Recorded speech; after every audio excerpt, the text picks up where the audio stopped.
How's it going, guys? And I was not joking in my last video when I said it's recruiting time because I am so sick of the decks that I've been fighting, the hard counters that I've been subjected to, and I've decided to put an end to it. I'm going to. Oh wow, that's actually a really strong push. He's going to break right through my defenses. Oh my goodness. But anyways, what does he do now? Right? Sure, he gets damage. Or maybe I should have played a battle ram instead, or not a battle. Wait, what's it called? Oh wow, he has every card under the sun for my recruits. Actually, every matchup is a hard counter, no matter what deck you play. I guess. Wow. I mean, this is why I said in my last video I play Ice Bow, even though everything's a hard counter to it, because the alternative is playing a different deck and getting hard countered with a deck that has less outplay potential than Ice Bow does. So, I mean, like in that sense, I feel like I've made the right choice in my deck, but yeah, I mean,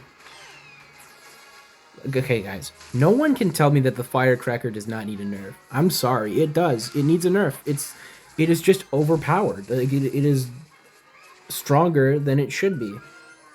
So it needs a nerf. I'm sorry, it needs to die to log, or it needs a gigantic range or damage nerf. I'm just gonna have to let that go. But yeah, I mean, he just has every range card, every AoE splash card in one deck. So he's just like built to counter recruits, but it's okay because recruits are broken, so I'm going to take advantage of that. As well as the Firecracker needs a nerf, so do the recruits. So I'm going to go for my Goblin Cage here to pull this Electro Giant over, and he's got nothing to defend the recruits on the left. It looks like he's not going to even try. Okay, he is, but instead he's going to take damage on the right instead. Okay, he takes big damage on the left anyway. See, this is what I mean, guys. Even though he has a hard counter, it's fine because I have the recruits. Also, Dagger Duchess is not going to do him any favors in this matchup. Actually, I mean, it will do him a few because he has better, like, immediate defense on both sides, but go for my Zappies here, same lane, and then go for my arrows on the Firecracker, which he's going to play. Okay, he actually doesn't play it, which is very surprising. I'm going to go for my arrows here. And guys, the key to this deck is just be very patient with your abilities with the Golden Knight. Because look, he just over-predicted like a million times over when I would use my ability, and I never used it. So he just, like, suffered for it, really. I mean, there was nothing in it for him. I'm going to go for my Golden Knight here and get that...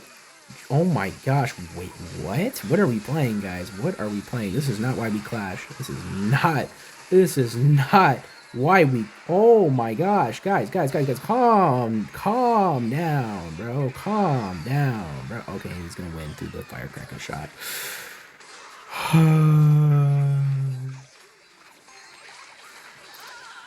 Gonna go for my arrows here to try to catch the Dart Goblin, and we're going to sneak out a win somehow. I was sure we lost that game, but recruits are just so broken, I guess. So guys, you might be wondering why I have a maxed out recruits deck, and I've done this before on ladder, and the reason is because I don't have a max recruits deck. I just have, what's it called? Card boosting potions, and I'm using them now because I have no other use for them other than to make people suffer with recruits. No, not even make them atone for their sins, because that, I mean, that's what this is. This is atonement for them. They deserve this. Believe me. I'm gonna go for my recruits here, and yeah, see, this guy definitely deserves it because he's using the Evolved Knight, and he's got a, I think he's playing, wait, no, he's not playing Expo. Wait, what is he playing? Minor Balloon? Or a Balloon Cycle deck of some kind? But yeah, even though he's got the best defensive deck in existence, he still takes Zappy's chip in single elixir without my evolutions.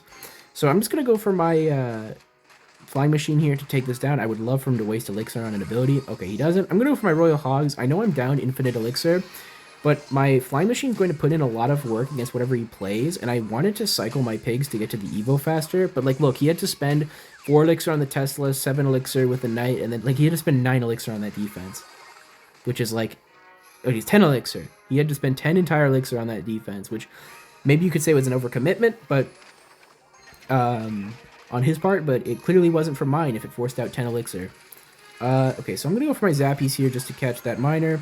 Or not catch it, but like to reset it once it is done. And he barely gets any damage from that, so that's good. Okay, he does go for the Knight in the back. I'm going to go for my Golden Knight in the back to match his Knight in the back. Some of those Zappies hopefully won't cross, like one of them. Okay, he goes for the Royal Delivery anyway, so it does not matter. But, I mean, I think we're in a pretty good position here. I'm just going to go for my Flying Machine in the back. And then, yeah, I mean, I don't like that log. Whoa, you just spent a lot of elixir, buddy. You spent a lot of elixir. And I catch the E-Spirit with the ability. I'm happy to take that trade. And look at those pigs on the left, right? Like, he thinks that he's all good, right? But, I mean, look at how much damage he's taking. And yeah, he has to spend an entire night on a single low HP piggy. Like, this is not going well for him. And I have Evo Pigs next. And I have my Evo Recruits coming down the lane. So, this is going to be very rough for him. I'm just going to go for a Golden Knight in front of this. Golden Knight. And then I'm going to go for my Royal Hogs, some of which will bypass the Tesla. Only one, actually. I thought more would, but they do not. So I'm going to go for my Flying Machine in the middle here. I mean, just look how much stuff is on the board. Like, what is he supposed to do about all of this, right? Nothing. He can't do anything at all. And guess what? He just spent all of his elixir to defend, and I have another row coming down right away. So that's really why this deck is so broken. Okay, he throws in the towel. I can't even blame him. This is ranked, by the way, guys. This is ranked, and like, I mean, what are you even supposed to do? You can't break through the defense, and then the counter push is insanely strong. So, yeah, I mean, this is just a free win. And every win is a free win with this deck. See what I mean, guys? In my last video, I said that if I played any other deck besides Icepo, I would be doing way better, and I would be climbing the ladder extremely fast, and look, I've won every game. I've literally won every game, even against a hard counter. So we're getting into another game here against Powersword here. Powersword, that's an interesting name. I wonder what the, okay. I don't even care anymore. I hate you. So another hard matchup, right? Mega Knight's never going to be good for a... what's it called? A Recruits deck, right? So, okay, he's got... wow, okay, that's really weird. He's gonna have Electro Dragon in a Mega Knight deck? That is very bizarre, but... whoa, that Mega Knight jumped from very far away as well. What was that? And we get tons of damage on the left, and I didn't even notice, because, like, how do you defend that? Like, you can't defend... you can't both defend and do a counter push in Recruits at the same time. That's, in my opinion, why this deck is so broken, is because, like, even if you punish the Recruits by defending it super cheaply, like the right side ones, you're faced with the problem of you just took damage on the left trying to do a counter push. Like, you're just, you do, you're screwed, you don't, you're screwed. Right? Damned if you do, damned if you don't. So I'm going to go for my Recruits in the back here. There's a Mega Knight and an Elixir Golem coming down the same lane, which is very interesting. And by interesting, I mean, what is this game? And, okay, so... wait, I just realized how good of a counter Evo E-Drag is to this deck. Uh-oh. Well, I'm gonna rely on the Broken Golden Knight ability to save me here. Oh my gosh. Oh my gosh, wait. Oh, shoot. Oh, no. Oh, no. Wait, how is that... okay. Okay, I have many questions. Okay, firstly... how did he afford 20 elixir at the bridge? That's my first question. My second question is, okay, that's going to 3-crown me. I'm actually going to get 3-crowned by that. That is insanity. That is actually insanity. I'm going to go for my Royal Hogs here just to apply some pressure on both lanes. He's going to ignore them completely, and okay, I'm going to go for my Golden Knight at the bridge then. You are... no, you are not winning this 3-crown race. I promise you, you're not winning this 3-crown race. You're not winning it. You're not winning it. You can't win it. No. Watch this. I'm gonna pull all of this back. And then I'm gonna go for Royal Hogs here at the bridge. Gonna go for my... okay, actually he might win this 3-crown race, I'm not gonna lie. Okay, yeah guys, I think I just threw. I mean, I didn't throw, I couldn't have done anything in this matchup, but... okay, well, I'm not gonna win every game, but, yeah, I mean... wow.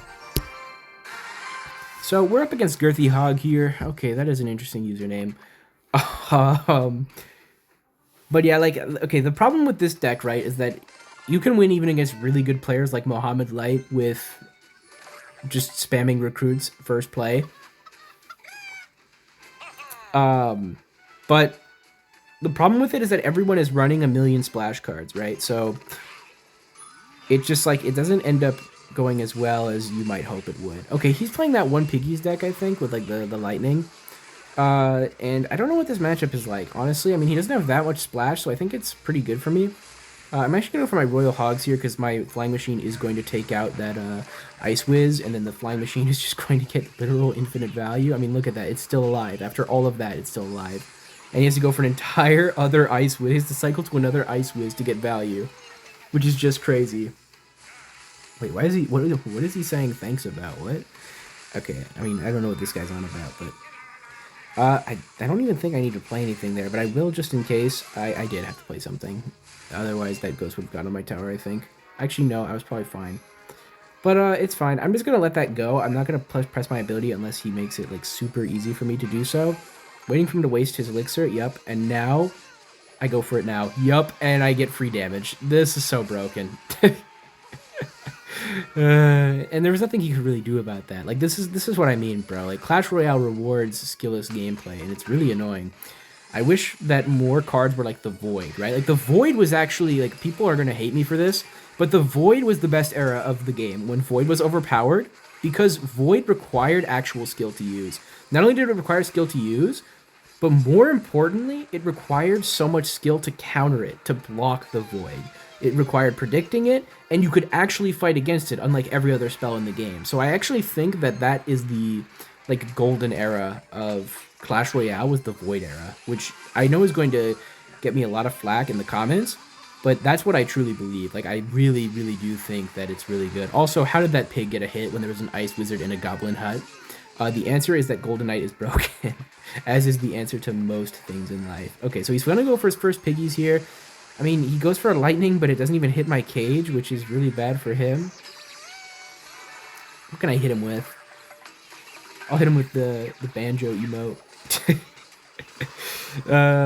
Anyways, Evo Hogs are on the tower, and I'm going to go for my Golden Knight ability because he's forced to play a million things on the pigs, and I'm just going to get a free win. Yep. I mean, I would feel bad about this, but I don't, because this guy's playing Royal Hogs Lightning, which is a similarly toxic deck. Like, I have not felt bad for any of my opponents, because none of them are playing honest decks. So if they're not playing honest decks, they don't get honest regret from me. Alright, guys, we're against Orolt Fasu. Interesting name. And guys, guess what I'm gonna do? Guess what I'm gonna do? Whoa, revolutionary play, recruits in the back. Okay, so this game I'm gonna try something different. I wonder if you can actually use skill to play recruit. That is my hypothesis here. I mean, not hypothesis, but just like I'm asking it, right, as a question. I don't believe that it's true, but I think, you know, it's worth giving a shot. So what I'm going to do is just play more defensively, right? Oh, wow. Okay, I'm actually going to have to arrows that egg, which is kind of unfortunate, but I'm okay with that.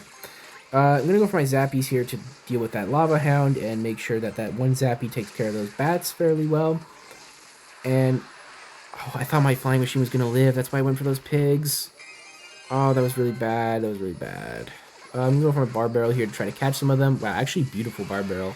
It catches like all of them. And his tower is useless against the piggies because it's Dagger Duchess, which is a terrible tower troop, which you should never use.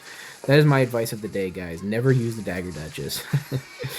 Oh, dude, that Evo Knight would have been so, or Hero Knight would have been so good if he could get it down in time, but he could not.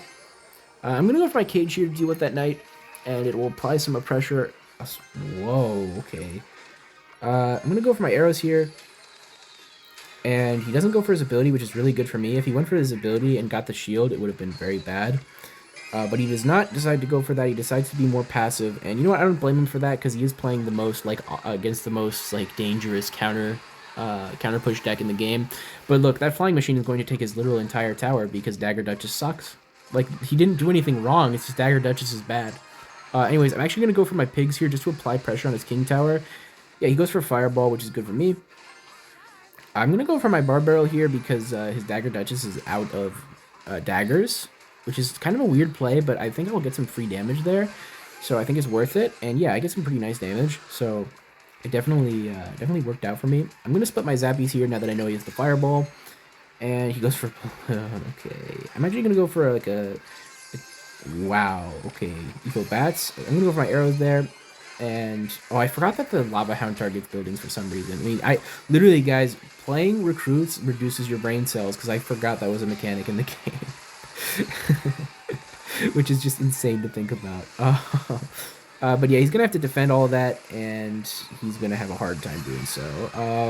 Especially taking my tower while defending all this. I'm just gonna go for my Royal Hogs on 0 into a Phoenix because his Dagger Duchess is out of ammo anyway. Ooh, interesting tombstone there. It doesn't matter because I just am going to stack a million things on the map and get a 3 crown even in 1 second remaining in the game, which is just insanity. Uh, but yeah, I'm gonna go for maybe 1 or 2 more and call it a day. So guys, I'm already halfway through League 4 just with recruits, which is just, I mean, disgusting, but I don't even feel bad anymore. After everything that these players on the ladder have done to me, they deserve all of this and more. I'm gonna go for my arrows there just to clean all that up. So Hyper Bait is actually probably not the best matchup for us. We're gonna have to accept a lot of damage, which is something I'm very bad at as an Expo player. So like, I need to let that Fire Spirit go, even though it's super counterintuitive, right? Because otherwise he will just get infinite value out of everything in his deck. I'm gonna go for my Bar Barrel here to also threaten as well as take out the bush. And I'm gonna go for my Flying Machine here to catch all of this nonsense and kill it quickly. Okay, he actually defends his Dark Goblin very well, but it's not enough. And he has to go for an entire Boss Bandit. Wow. Okay, very unlucky that my Flying Machine was in the range of that there. So we're going to have to defend this with a Goblin Cage, and we're going to have to crucially, we're going to have to let the Dark Goblin on the right go. I'm going to go for my Goblin Cage here to take all of this, and then go for my Golden Knight here on 0, because otherwise the Boss Bandit will take my whole tower. So that's just, this matchup is all about, I mean, not this matchup, but like against Hyper Bait in general, unless you're playing Expo, and even then you're still going to have to take a bit, is just take as much damage as you can afford to take, because otherwise it'll be a problem for you. And we get a Golden Knight on the tower, even though we're at 1 HP. Wow. Balanced game, guys. Balanced game. Golden Knight is a fair card. I'm going to let those go. See, I could overcommit, right, and go for an entire Flying Machine or arrows on those, but I know that it's not worth it, right, because I'm going to need to arrows those, and he's just going to have see, he's always going to have something to spam. He is always going to have something to spam, so I just need to be mindful of that. I'm going to go for my Royal Hogs here because he is spending a lot of elixir, and then I'm going to go for my Cage on defense. He's going to defend those pretty well, but I'm going to have I mean, the reason for that wasn't to get tons of damage, it was just so that I would have my Evos for the next time. Oh, he's going to get both wall breakers. That's not good for me. I'm going to go for my recruits here at the bridge, and go for my arrows on all of this. Beautiful arrows, I catch everything. And then I'm going to go for my Flying Machine when he tries to... Okay, he's actually already back to another Dark Goblin, but it's fine because we take his tower. And there's not enough time in the game for him to make a big comeback here, and I think he knows that. So it ends up being a pretty easy matchup. I was kind of expecting it to be harder, but I think the problem was that he was just too aggressive, and he's used to opponents overcommitting on defense. But guys, no matter what deck you're playing, I know I'm playing the most no-skill deck in the game, but trust me, guys, you can beat this deck most of the time, regardless of what you're playing, if you just play super patient and allow them to overspend and let them do damage to your tower. It's not worth trying to fight it. Just let them get the chip, because you will get their tower in the end. Alright guys, we're going to get one final game here against Jesse. And I think I'm just going to cycle my pigs here. I don't know what the matchup is like, obviously, but I want to get some damage in, maybe catch him off guard. Okay, so immediate thoughts, either Golem or Graveyard, right? Because he played the Witch. So I'm not quite sure which. I'm going to go for my Flying Machine on defense here. Okay, Graveyard. Okay. Wow, very aggressive. Very aggressive from this guy. Wow, that Witch is not... I thought that Witch for sure would be after my... Okay, wait. Oh, I misplayed there. I misplayed so bad. I misplayed so bad. Wait, he could be Sparky. Now that I think about it, he could be Sparky. Okay, so we're going to lose literally our entire tower here because we played... Okay, to be fair, we did play 5 Elixir of the Bridge without knowing what his deck was. So I suppose I can only blame myself for that, but... yeah, I mean, that was tough, but it's definitely recoverable. I'm going to go for my Royal Recruits here because he does go for the Mini P.E.K.K.A. in the back, and the Royal Recruits are very good against the Mini P.E.K.K.A. So it's kind of a waste for him, and I think he knows that because he's not going in for anything crazy. So he is actually playing Sparky, I think. I'm gonna go for my Royal Hogs here because what can he do, right? Like he could try to take my entire tower, right? But he already is basically owned. I mean, he already basically has my entire. Wow, that was remarkably easy for him to defend. I'm actually shocked that it was that simple for him. Wow, that's tough for me. Because I'm gonna have to let that bowler go. I mean, I can't afford to. Okay, how is my Cage so incompetent, bro? Cage, you're off the team, bro. I swear that card is useless. Never gets any value. um, but anyways, I'm gonna go for my Golden Knight in the back here. Okay, he does go for the Giant. I'm gonna go for my Flying Machine and then Recruit to the Bridge. I think is my play. So Flying Machine in the back. I think Double Elixir is probably my matchup, or not my matchup, but it's going to be better for me than Single Elixir was. So I'm going to go for my arrows here on top of those minions and try to get a lot of value off of... I'm going to go for my Royal Hogs here, I think. Yeah, I think good Hogs, because he's going to have to arrows those, yep, and they're still going to get on the tower, because the bowler is going to be quite behind, and I'm going to go for my Golden Knight the Bridge. The reason I'm going to do this is because I can dash off of the bowler onto the tower. Wait, never mind, I can't, okay. Wait, I just realized that there's a mini P.E.K.K.A coming to my tower. I didn't even like register that that existed on the map. So pretty bad misplay by me. But we are going to take down that giant, and I'm going to go for the Royal Hogs again because I don't think he's back to a bowler already. He is back to a bowler already. Okay, even though he has the slowest cycle of all time, he somehow gets back to another bowler. Okay, so obviously impossible matchup, but you know, you can't blame everything on matchup. At some point, you're going to have to be able to beat bad matchups. He weirdly changes lanes, which I think is just, like, is the only possible way he could throw this game is by changing lanes, because, I mean, look, like, okay, he's going to win anyway, but he could have very easily lost that due to the fact that my tower on that side had so much health. He could have just gone for a raw graveyard and would have been fine. Also, holy BM when he's using... firstly, the most toxic deck in the entire game, the most brain rot, no skill deck in the entire game, but also on top of that, he also has matchup, which is just crazy.